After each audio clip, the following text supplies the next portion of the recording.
Welcome to this short video describing a recently completed research project. The title of this project was the Social Census of Georgia's Working Waterfronts, and it was funded by UGA's Marine Extension and Georgia Sea Grant as part of their 2018 to 2020 funding cycle. The PI of this project is myself, Dr. Jennifer Sweeney-Tooks. I'm an assistant professor at Georgia Southern University in the Department of Sociology and Anthropology. And I was accompanied by my co-primary investigators, Dr. Tracy Yandel, who is a political scientist in the Department of Environmental Sciences at Emory University, as well as Mr. Brian Flick, who's the Associate Marine Extension Director at UGA's Marine Extension and Georgia Sea Grant facility in Brunswick, and Dr. Gina Shamshak, a fisheries economist and associate professor at Goucher College in Maryland. So this project set out to remedy missing data. What we found is that current data on Georgia's seafood industry, particularly demographics and economics and social conditions, was missing. And so this research project set out to fill that gap through investigating several guiding research questions. And this project conducted the social census to provide a more recent snapshot of Georgia's seafood industry and an assessment of the changes in the industry over the last 20 to 40 years. And so this collaborative research engagement with the fishing community produced findings that we think will prove useful to other working waterfronts around the nation, as well as policymakers and stakeholders here in Georgia. This project also had substantial educational impacts as it incorporated both undergraduate researchers and volunteers and graduate research assistants at two different universities here in Georgia. So the broader impact of this work is that we've identified labor force concerns that are voiced by the industry, and we've also identified some best practices to remedy these issues, assisted by case study analysis as well. And drawing on all of this research and this collaborative work, the analysis we conduct in this project, and the outreach that's come out of it, there is a considerable amount of data and recommendations to assist policymakers and businesses and even fishing families in identifying solutions to sustain Georgia's commercial seafood industry. So I mentioned earlier that we set out with several guiding research questions, so I'd like to show you what those are. The first guiding question was asking what are the demographic, economic, and social well-being patterns for businesses, workforce, and community in Georgia's coastal seafood industry, and how have those patterns changed over time? Secondly, we were interested in what strategies can improve the long-term sustainability of Georgia's seafood industry workforce. So we set out to gather data, as you can see, through multiple different methods to provide a comprehensive approach to this problem. More specifically, we incorporated both qualitative and quantitative methods in the study so that we could allow the quantitative data, the survey responses, and the historical data to be complemented by the richness of qualitative strategies, so things like interviews and participant observation. So by using these 6 methods and data sources, we really increased our confidence in our development of accurate and effective research findings. So I'd like to briefly preview for you what each of these methods looks like and how we used it in this research project. So firstly, we'll start on the top with mapping infrastructure specifically. A primary goal of this study was to create a census of seafood industry infrastructure in coastal Georgia. This task was difficult because of the absence of contemporary accurate data. So we had to creatively rely on existing historical and anecdotal evidence, as well as previous studies, which were often contradictory with that evidence.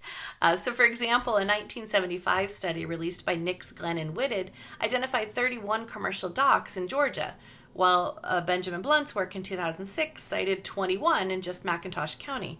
So we began with this historical data from secondary sources, from historical records and interviews in the published literature, and we identified previous locations, or currently existing locations, of docks, fish houses, and other infrastructure. We made sure that all currently active fishing industry infrastructure was identified through public records and interviews. And then an undergraduate student research team led by Dr. Tracy Yandel researched the history of each historic and current location, then geocoded and created photographic records of the current conditions at each site in the spring of 2019. So, assisted by Mr. Flick and myself, we spent a week traveling the Georgia coast to drop GIS points everywhere there was a historical record of a dock or we were finding currently existing operating commercial fishing docks. So this information was then spatially analyzed and mapped to identify and illustrate the changing patterns of industry activity and the related land use along the Georgia coast.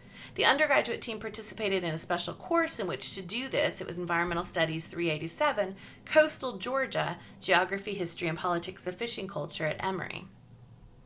The second method we used was surveys. We surveyed all of the key participant groups in Georgia's coastal seafood industry, and with assistance from Julie Califf of Georgia's DNR, we were able to receive the state database of individuals who held commercial fishing licenses for finfish, shrimp, shellfish, and crabs at that time.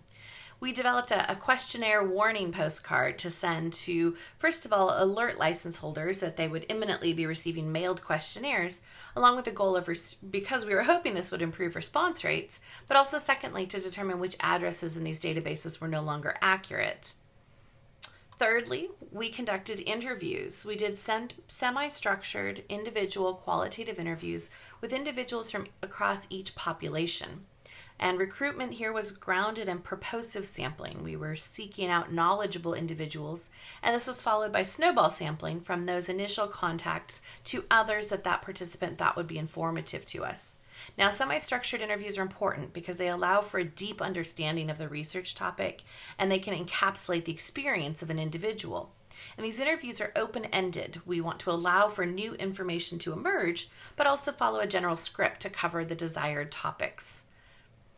We gathered secondary data where available, existing data on key social and economic variables by accessing federal, state, and local government websites, reports, and repositories like the U.S. Census Bureau, NOAA's Digital Coast, the Georgia Corporate Records, Georgia Department of Natural Resources, along with other relevant fisheries-related sources like the World Bank and the the FAO. We also consulted academic research and historical sources like the Georgia State Archives and went to more localized sources, for instance, the materials at the Brian Lang Historical Archives in Camden County, the Ida Hilton Public Library in McIntosh County, and the Bull Street Archives and Library in Chatham County. So this secondary data gathering was primarily gathered by students under the close supervision of faculty and then also research library staff at Emory's Woodruff Library. Next, we have participant observation, which is an anthropological skill set where we engage in existing and ongoing behaviors. We observe interactions and nonverbal communications. We investigate themes and topics of interest that arose in the interviews and in the surveys. We carried this out on fishing docks and in fish houses, in fishers' homes, in backyard seafood processing operations, in the seafood processing facilities of small and large distribution companies, out on a shrimp research vessel, in oyster flats, in an oyster skiff, and in retail and wholesale seafood spaces across the 6 coastal counties for over 7 years. We carried out numerous informal conversations with local extension agents, state and federal employees, fisheries management staff, and chefs interested in purchasing Georgia seafood, who could situate and confirm the data that was emerging through the course of the research. Finally, case study data provided us with existing models of workforce development programs, training programs, and other types of opportunities that might be useful to the fishing industry. In keeping with the multidisciplinary nature of both this research team and this project, we relied on 5 different data analysis methods, and I'd like to just briefly preview those here. Firstly, we use qualitative data for both anthropological and policy analysis. So the analysis of this data from our participant observation and semi-structured interviews enabled us to better understand the why and the how of human behavior as it emerged in these interviews and throughout this project. So this analysis incorporated transcription, review, and coding of the interviews, reviewing field notes from our participant observation, and reviewing themes that emerged across the different methodologies. The sample size that we obtained is sufficient for a qualitative, culturally rich analysis for anthropological exploration. Secondly, we conducted social network analysis. Graduate students associated with the project led the development of social network research tools and the social network analysis. We originally planned for these data to provide us with modeling of the figures in the seafood industry whom their peers deem the most reliable and forward-thinking and likely to succeed at leading workforce development efforts.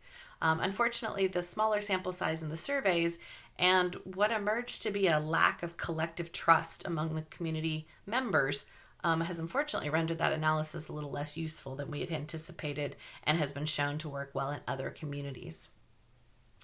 Quantitative data analysis was used primarily for the economic and policy analysis purposes.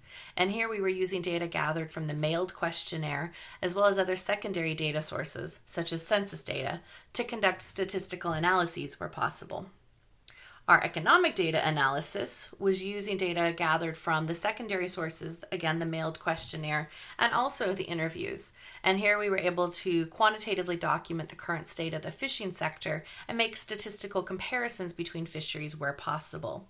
And the economic analysis is extensive, and we are happy to share that data. We have about 40 pages of economic analysis tables that we would be happy to share with anyone who would like to look at that more closely.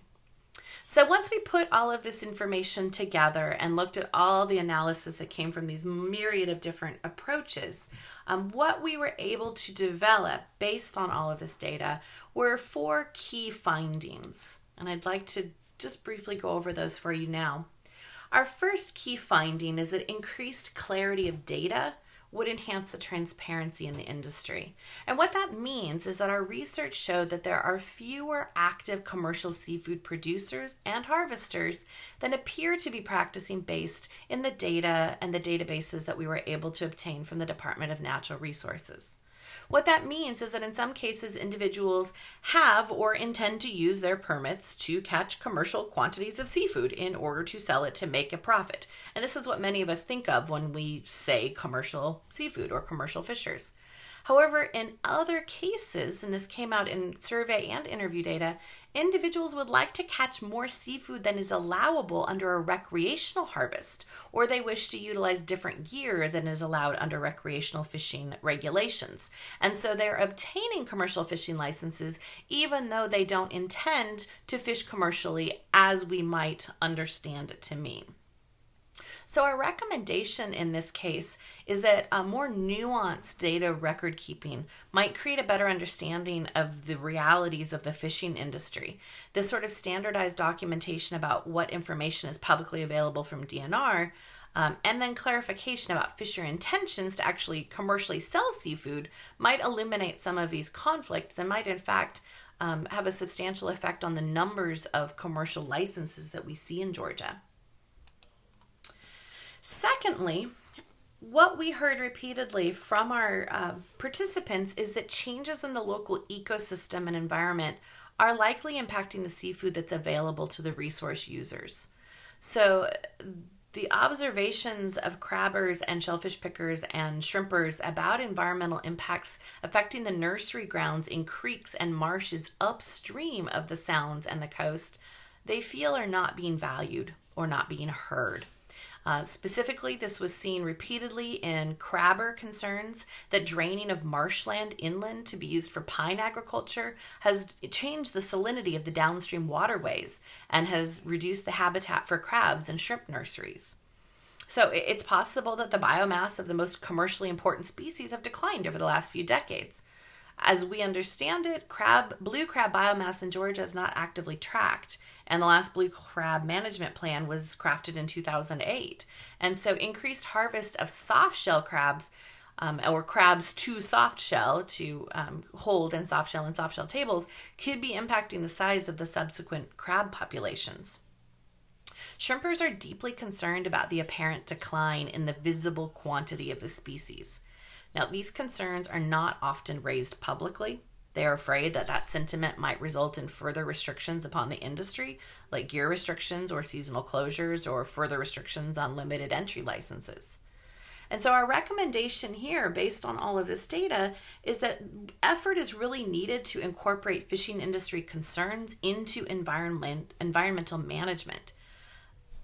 And this is tricky The cultural and political perspectives of some fishing communities make them unlikely to concur with science that appears environmental or politically biased in any way.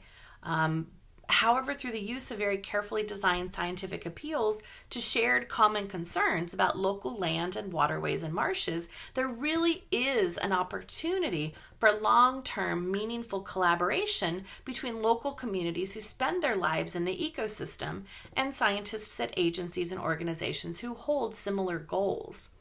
Since the shrimp and crab industry are financially important to the coast and their product is dependent on healthy wetlands, well, it's vital for the success of the industry that Georgia coastal wetlands are appropriately managed and preserved. And we can look just nearby to the Gulf of Mexico to illuminate this really important connection. The third key finding, and this is a very little surprise to most people who are involved in the Georgia coast, is that infrastructure is dwindling. As we know, there are no public or municipal dock options in Georgia. Thus, the industry relies on privately owned docks to sustain their operations. With a decrease in privately owned dock space to support fishers, there will not be sufficient capacity to keep boats running, to keep boats stocked with ice, or to offload most of the product. Deep water and waterfront property demands high property taxes that are difficult to support on the small profit margin received by docks. Across the 100 miles of coastline, there are only 2 remaining railways, and only one of them is able to handle the larger steel-hulled freezer boats, which the industry is increasingly adopting. Of the 31 docks identified in the 1975 dock survey that I mentioned earlier, only 13 of them are still operating. And an additional 2 docks are operating that were not identified or open in that initial study. This is a decline of over 50%. As no discernible pattern can be identified in these dock closures, it does not appear to be driven by a locally based cause. Instead, these dock closures appear to reflect the overall decline of the fishing industry. So our recommendation based on these findings is that local and state policy interventions should be considered to preserve this infrastructure. If this is not already the current practice in urban or gentrifying areas, then we suggest considering taxing active working commercial fishing docks at a lower rate than the nearby residential property. State and local governments may consider the provision of municipal commercial docks, including access to ice and fuel services, as a means of preserving not only industry but also local culture that attracts tourists and residents.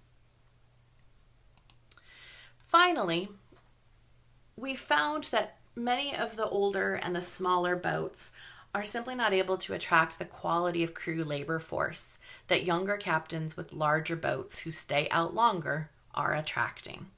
The volume of the product, and thus the crew share of the landings, has to be appealing enough on a boat to balance the required time offshore and the intense physical labor.